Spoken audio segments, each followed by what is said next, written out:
Okay, now we're going to give you a few little tips on how to install this tongue and groove. Of course, on the bottom pieces you'll want to check for level initially, but once you've got one of the adjoining walls up, really what in my opinion is more important than being level is that your seams are even. As you can see here, as we're coming up the wall here, we're keeping these seams even to the eye. We do have a piece of corner trim which can mask some of your mistakes, but the more even the seams, the better it looks in the end. So we recommend that you pay particular attention to that.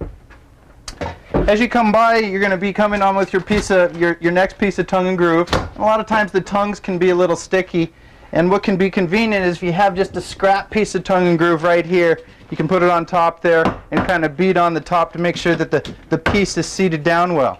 Now if you choose to hand nail your tongue and groove, then you can do so. It's a little bit more of a labor of love, but of course when we're doing installs we're going to use a pneumatic nailer, and it's a good idea to use about 1.5 inch finished nail, 15 gauge or so. Anyway, what you want to do is angle nail in the tongue into the studs, and on this one we don't have drywall behind the foil, so you can just feel the studs as you pass your hand along there, and you just want to angle nail in the tongue.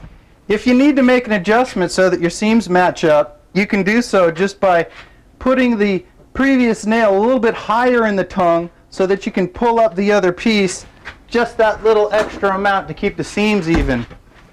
It's kind of a little trick of the trade that can be helpful.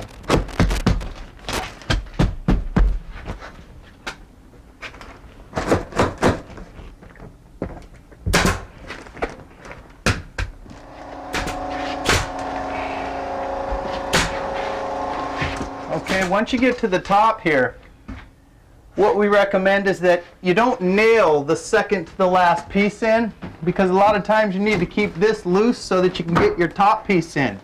Now sometimes as you're going up the wall it'll work out perfectly and your top piece just ends up ending right at the ceiling there. There's a piece of trim that of course covers any little gaps that are left, but as you can see with this piece we're going to need to rip our last piece of tongue and groove. So what I always do is I put it in, seat it down nice and tightly, and take a measurement right about to the bottom of the tongue here. And this is reading 3.5.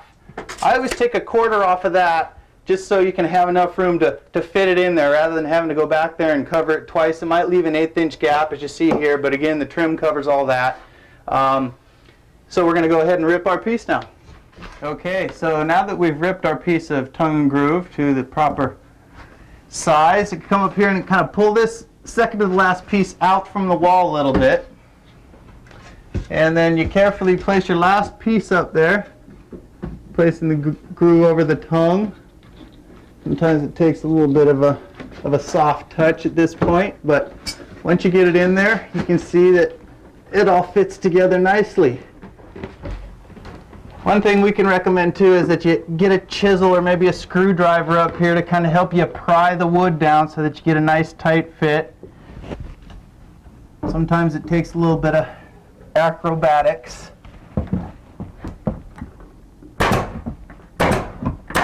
And on these last pieces it's okay to nail right in the end of the piece of wood because that's going to be covered up by trim.